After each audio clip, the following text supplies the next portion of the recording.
Hi, I'm Jacob Bleacher. I'm a geologist. That means I study rocks and dirt on the Earth and planets. This is Ask NASA. I'm here to answer your questions.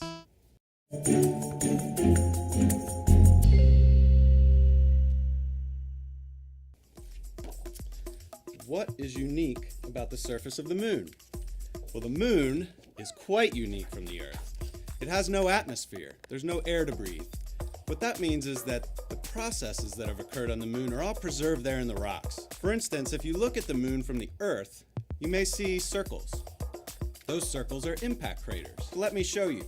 Except, making craters is really dirty business. I need my crater making poncho. Now we're ready. Let's pretend this is the surface of the moon.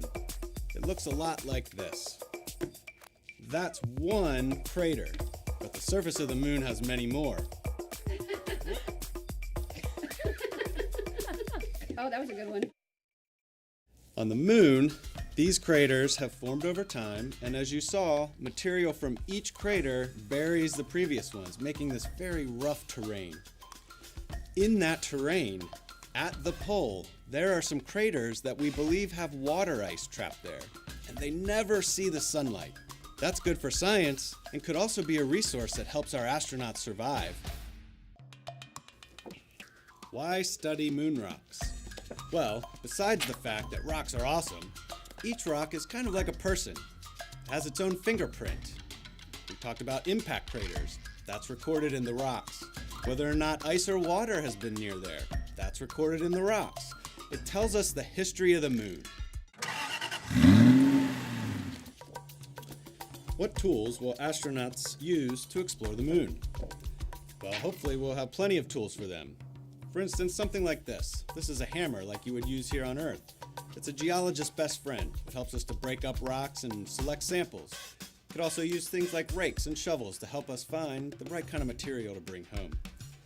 Eventually, we could be using tools more like this. This tool is an X-ray fluorescence spectrometer, or XRF. An XRF basically shoots X-rays at a rock and then detects what comes back. And as I talked about before, rocks have unique fingerprints. This helps us to determine what that fingerprint is. Our astronauts will also use rovers, like this model that you can see right here. These vehicles are designed so that they can help us move around on the surface. Well, this tool is 3D printed, but this is just a model of an XRF. But right now, we're actually testing 3D printers in space on the International Space Station. It'd be really helpful if we can use 3D printers to design the tools that we need. How are we preparing astronauts to investigate the moon's surface? Well, we have to practice here on Earth. The way we do that is we talk to them in the laboratory and classrooms, and we also take them out into the field, places like Hawaii or Iceland or Arizona. Places where there are similarities to what they might experience on the lunar surface. We're really excited to send humans to the moon with the Artemis program. First woman and the next man will be going back there by 2024. Together, they'll be able to explore the surface of the moon.